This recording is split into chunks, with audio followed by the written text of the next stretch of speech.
All right, so in this video, we're gonna talk about something that might not make sense on the surface, which is why being bad at school can actually help you do well in grad school. What do I mean by that?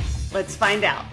Okay, so let's talk about something that I've noticed both, throughout my personal life, throughout my time in grad school, my time before grad school, and what I've noticed just in my career overall as I've worked with grad students, okay? So let's back up for a minute here. I want to start by talking to you, sharing with you a little bit about my personal experience with school in general, right? From the moment I started, right? We're talking like first grade, okay? All the way up until I got to grad school and even going through grad school. School was something that was always hard for me. I was a really good reader. I was a really good writer, but I was really bad at math. I just had a lot of different difficulties and struggles with being able to perform well. I didn't always do well on tests, and sometimes it could really take me a minute or a semester or months to really pick up norms and get good at them. So like, for example, if you look at my transcripts, what you will typically see my college transcripts is that the first semester of a program, or moving into a 4-year university, or when I was getting my master's, for example, my grades are not that great. Like, you'll actually see C's on my transcripts, okay? Because it took me a semester to get it in my head what I needed to do to perform well. And sometimes, particularly when I was getting my PhD, it took longer than that. So for example, when I was doing a stats class, right, I had stats 1 in the fall, I had stats 2 in the spring.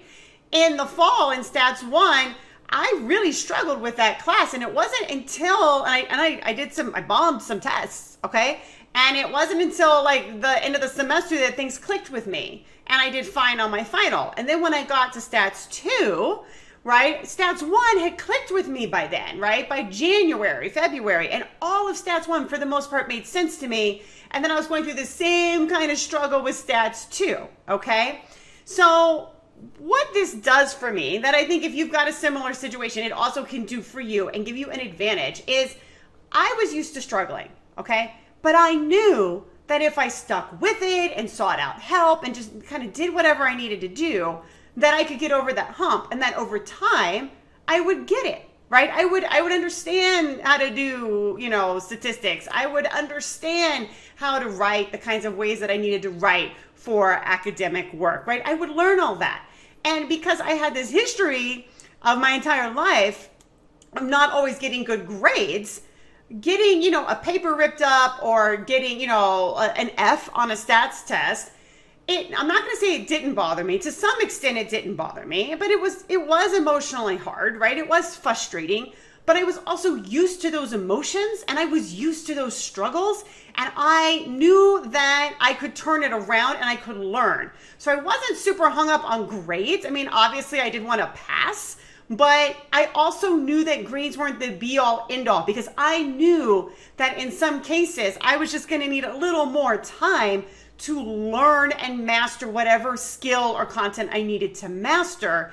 And the grades were not indicative of how smart I was or anything. I just knew that in some cases it was a matter of time. So I could be okay with that, right? I don't want to say it doesn't stink to get a bad grade or get a paper ripped up. It does. But I knew how to be patient with myself and get help to get where I needed to be. I was used to that, okay? So in my experience, all right, as a professor, right, working with grad students, people who have had very little struggle in school, I see them having really, really difficult times in grad school when things don't go their way, okay? When they don't get an A on the paper, when they don't get an A on their stats test, right? When they are being told that it's not at the level that it needs to be, and they're not used to hearing that because school up until that point had been relatively easy for them. They were always good at certain things. They always got A's, or A's came very easy to them. Those people, okay, and if that's you, right, you might have a hard time when suddenly it's not going that way anymore, right? Or you have an instance where it doesn't go that way, okay? So keep that in mind, right? Here's my point. I've got 2 main takeaways from this, okay? If you've had a history with struggles in school, All right. And you're wondering, is grad school for me? Can I really accomplish the thing that I want to accomplish here? Am I smart enough? Am I good enough? Yes, you are. You are smart enough. You are good enough. Okay. And I really think that you can do well because you've got this mental and emotional toughness that you've developed that's going to help get you through grad school. I'm not saying grad school is going to be easy, okay? Because you may still run into the same kind of roadblocks that I continue to run into throughout my whole career, education-wise, but you have developed a certain skill set, right? A certain level of toughness, and you know how you learn, and you know what needs to happen in order for you to learn. You probably know how to ask for help.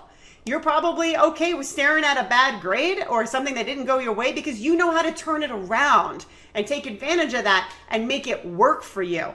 Yes, do it. Okay, you can do it. Might be some tears involved. There were certainly some tears involved for me, but you can do it. Okay, I actually think that your struggles that you've had are just an amazing strength that you bring to the table.